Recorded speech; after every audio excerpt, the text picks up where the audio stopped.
Hi, for the best of chess, here with you is the Master Bojan Jovanovic. A lesson for today will be deflection for an easy level, where I will try to explain and show to you what is a deflection. We use tactical element deflection when we need to deflect some piece or pawn which is defending some important piece, pawn or square. And mostly that is leading us to a winning of the material, and also sometimes we can make even a mate, and any piece can make deflection except the king. So let's start with our demonstrational example, and in this position we can see that white has queen, rook and 4 pawns, and black has queen, rook, knight and 3 pawns. So black has knight for a pawn and he has material advantage.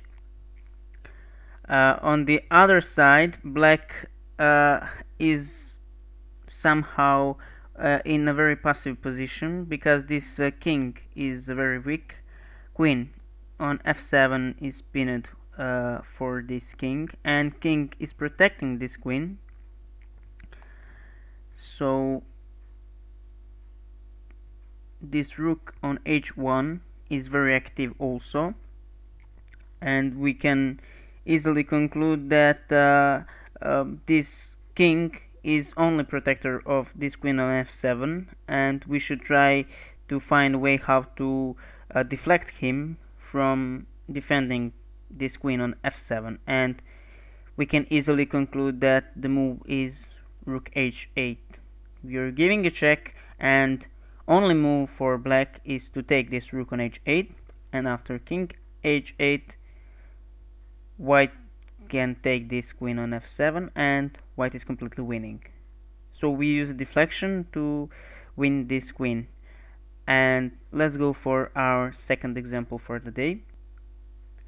This is our second example, and this position appeared in very famous game Murphy against Consultants in 19th century, and we will start with the estimation of this position. First we will go to quantitative analyze, and we can see that white has queen, rook, 2 bishops and 7 pawns.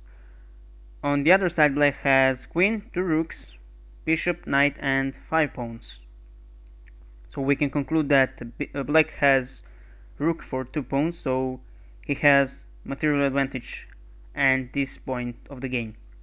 And we will now go to qualitative analyze, and we can see that white has a very safe king on c1, queen on b3 is active, a rook on d1 is helping by attacking this rook, impinning, which is created with this bishop on b5. And also this bishop on g5 is also on some way pinning this knight on f6 because he is attacking this square on d8. And because white has some material deficit, everything in this position must be forced, so we will immediately go for the most forced and most obviously line. We should try to use this minus of the position of black king and active position of white pieces. And after a very logical move, bishop d7, check, only move is knight d7, and now we can see that rook is attacking through this knight this square on d8, and that square is protected by this bishop on g5. And if we succeed to move this knight, we will give a mate to black king, and we should use deflection to do this. And how to do this? By playing queen b8. We are giving a check, and only move for black is to take this queen on b8 with his knight and after knight b8 we are able to give a mate to black king by playing rook d8. So it was pretty easily to mate black king on this very weak position when we used our three-step process, and the main motive for this was tactical element of deflection. Let's go for our third example. This is our third example for today, and we will start with our three-step process, and we can conclude that white has queen, two rooks, bishop, 7 pawns, and black has the same number of pieces and pawns. And we will start with a qualitative analysis. We can see that white has a perfectly safe king on g1, queen on f3 is very active, and together with this bishop on d3 can create many threats on the light squares. A rook on e1 is controlling this open e file, and rook on b1 is currently defending this pawn on b2. On the other side, black has somehow weak king on g8 because there is a weak square on h7, and queen on b6 is very active, attacking this pawn on d4 together with this bishop, and also putting some pressure on this pawn on b2. Rooks are connected, and they are ready to come on e file and to fight for this open file. So only minus in the black position is this weak square on h7, and with that black king is also weak. So how to use this? It's very logical move to try to give a mate. We will play queen f5, and now we are using this weak square on h7, and if black try to move this rook to make a square for his king, after, let's say, rook f d8 we have queen h7, and after king f8 queen h8 mate. So black cannot play with rook, and the only other way to protect this mate is to play g6, but then this bishop is not defended anymore by this pawn on g7, and we can take him with our queen. And after this, white is completely winning. So let's start with our next example. This is our next example, and we will start with estimation of the position, first quantitative, and we can see that white has queen, two rooks, bishop, and 6 pawns. On the other side, black has queen, two rooks, bishop, and 7 pawns. So black is pawn up, and from material point of view he is slightly better. And we will now go for qualitative analysis. We can see that white has perfectly safe king on g1, queen on f3 is very active, and he is potentially in control of this long diagonal, and bishop on g3 is also very powerful because he is creating some mating net around black king. Rook on e4 is very strong, controlling this half opened e file and attacking this pawn on e7. Rook on f1 is at the moment slightly passive, but after rook fe1 and doubling of the rooks, he will be on good position also. And now we'll take a look at black's position, and we can see that black king is very weak. also queen and rook on d8 and d5 somehow is hitting in this pawn on d4, and they're all misplaced. So also bishop on h8 is attacking this pawn on f6, so he is also very bad placed. And if black succeed to play to open this d file, then all of these pieces will start to work. So basically we cannot allow black to play dc3 and to open the file. And also we need to make a plan how to use this minus of black or bad position of his king, and these diagonals with our queen and bishop.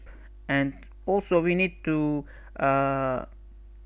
see that with this queen together with this rook creating some battery, and we need to deflect this rook from d8 to start to use this battery, and we will achieve that by playing c4.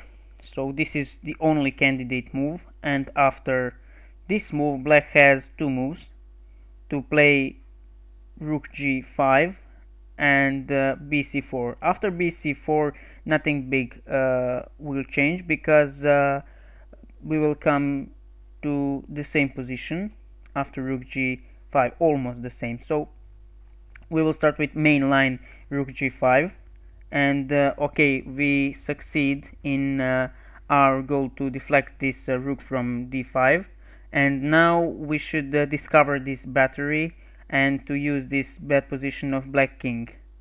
And we will do that by creating another threat and by playing a very effective move, rook e7. We're now attacking this queen, and at the same time we're threatening to give a mate on a8. And there is two possibilities for black: to take this rook on e7, or to play some intermediate move and to destroy this bishop who is creating a mating net around his king. And after rook g3, also black is attacking this queen on f3, and we cannot take this rook on g3 because of queen e7, and now black is winning. So we have to use intermediate move to give a check first, and after forced move king c7, rook d7 again check, king d7. At this moment white queen is attacked, and we need to use one more intermediate move with queen b7 check, and after king e8 we can play hg3, and black is completely lost. So rook g3 doesn't work, and second candidate move for black is to take this rook on e7, but after this he is in a very big trouble after queen c6 check, and only square from where he can protect his king is this c7 by playing queen c7, and after queen c7 mate. So we will go now for our next example. This is our next example, and we will start with estimation of the position. First, I like to say that this is some sort of endgames, and we will start with now with estimation of the position. We can see that white has queen, bishop, and one pawn, and on the other side black has queen, bishop, and three pawns. So from a material point of view, black is much better. And now we'll go to qualitative analyze. We can see that white king is very open and have very bad position on d7. This pawn on b6 is creating some mating net around black king, and he's plus in the position of white, and queen together with this bishop should try to give a mate to this black king.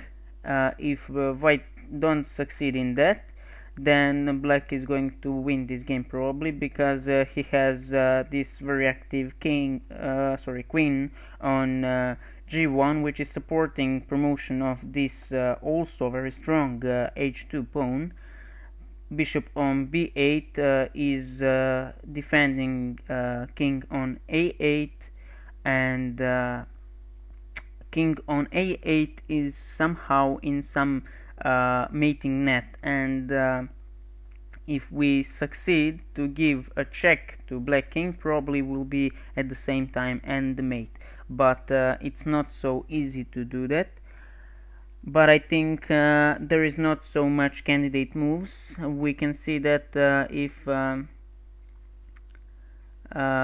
black succeed to promote another queen, white is completely losing this game, and I think only move is to move this queen and to make a deflection of this pawn cover of black king, and we will achieve that by playing queen a6. And after this move we're giving a check to black king, and black is forced to play ba6, and after this we can give this final check after bishop d5, and that is mate. Let's go for our next example. This is the example, and now we will start with our process of estimation of the position. First, I would like to notice that this is also an endgame, and white has bishop and pawn, and black has a bishop. So we can conclude that only way for white to win this game is to promote this pawn into a queen probably. And bishop is protecting this square on d7, and white cannot move at the moment this pawn on d6. And we should also notice that white king is too far from this pawn on d6, and if black managed to place his king on d7 or d8, that will be a draw. So if whites try to play king e3, for instance, black will play king g7, and after king d4, king f8, black is managed to put his king here on d8 probably, and it will finish in a draw. So this is not right choice for white to play king e3, but maybe he can deflect this bishop on f5 and then to try to promote his pawn, and that's a correct answer. The move is bishop d3. We are pinning this bishop, and in this moment we are treating to play this d7 and to promote our queen. And if black takes this bishop, then we play d7, and promotion of the queen is unstoppable. And another candidate move for black can be, for instance, king f6, but after this move we are playing bishop f5, and black cannot come to this pawn on d6, and when he take this bishop on f5, then again d7, and promotion of this pawn is unstoppable, and white is winning. So let's go for our next example. This is our last example for today, and in this example I will show to you how deflection can be powerful. And let's see the material. We can see that white has 2 rooks, bishop, knight, and 6 pawns. On the other side, black has queen, 2 rooks, bishop, knight, and 5 pawns. So basically black has queen for pawns, so material advantage is absolutely on black side, but we will see that is not so important. On the other side, we will go to quality of pieces, and we can see that white king is at the moment safe here on h1. Rook on g1 is supporting this rook on g7, which is in control of this 7th rank, and also is controlling g file completely. And this knight is very strong on d6 and very active, and together with this rook on g7 creating some mating net around black king. Bishop on e2 has defensive part in this game because he's protecting this square f3 and do not allow black queen to give a check here. And on the other side, black pieces are mostly active also. This queen on h3 is active. Rook is protecting this f7 square and does not allow to white to play knight f7 and to give a mate, so he's very good placed. This rook on a8 is somehow defensive, too much defensive. Bishop on d4 is active, and knight on d7 is let's say bad placed. And the most biggest minus in a black position is this bad position of black king. He is almost in a mating net, and we need to see how to use it. And I think this example is illustrating the great power of deflection, and there is no question that here we need to deflect this rook from f8 and to give a mate to a black king, or white will lose this game. And we can achieve that by playing rook g8. And the only move for black is to play rook g8 to take this rook, and after that white can make a final move, and after knight f7 white is giving a mate to a black king and game is over. So I think this is a very good illustrative example for deflection. This was a lesson about deflection for an easy level, and I hope that I managed to explain that in details to you. And I want to remind you once more that you can practice your combinational skill or specific tactical element by analyzing games of strong players, and by recognizing all moments where tactics appear, and you will improve your tactical and combinational skills, I'm sure. This was FIDE Master Bojan Jovanovic for the Best of Chess. I hope you enjoyed, and see you soon.